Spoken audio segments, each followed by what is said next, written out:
ప్రతి అక్షరం ప్రజల పక్షం. HR9 న్యూస్ టీవీకి స్వాగతం సుస్వాగతం.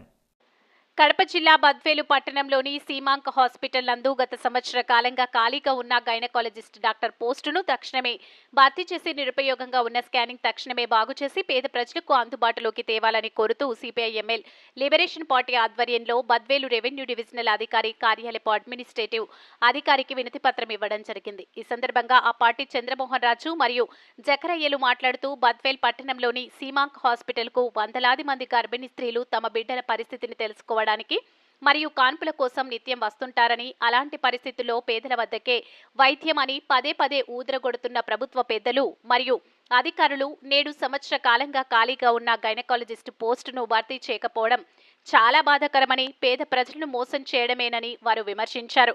పేరుకు మాత్రం స్కానింగ్ యంత్రాలను తీసుకొచ్చి మూల విగ్రహాల మాదిరి పక్కన పడేయడంతో నేడు అవి పనికి రాకుండా పోయి కొంతమందికి మెడికల్ సిబ్బంది లోపాయికారి ఒప్పందాల కారణంగా బయట స్కానింగ్ సెంటర్లోకి వెళ్లి వందలాది రూపాయలు ఖర్చు పెట్టి స్కానింగ్ తీయించుకోవాల్సిన పరిస్థితి ఏర్పడిందని వారు ఆవేదన వ్యక్తం చేశారు.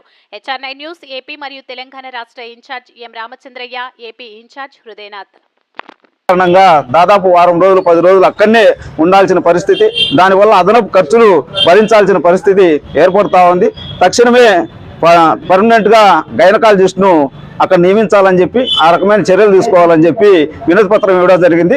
దాంతోపాటు సీమాంక్ హాస్పిటల్లో స్కానింగ్ పరికరం ఉన్నా కూడా దాన్ని వాడకుండా కొంతమంది ప్రైవేటు స్కానర్స్తో స్కానింగ్ సెంటర్లతో మిలాఖాత్ చేసుకొని ఇక్కడ లేవు, ఫలానా సెంటర్కి వెళ్ళండి, అక్కడే మీరు స్కానింగ్ తీసుకొని రండి అని చెప్పి మరింతగా చెప్తా ఉన్నారు. దాన్ని కూడా వెంబటే పునరుద్ధరించి బాగులోకి తీసుకురావాలని చెప్పి మేము సిపిఐ పార్టీ లిబరేషన్ పార్టీ తరఫున వాళ్ళను విజ్ఞప్తి చేస్తా ఉన్నాం. ధర్నా పెట్టినప్పుడైతే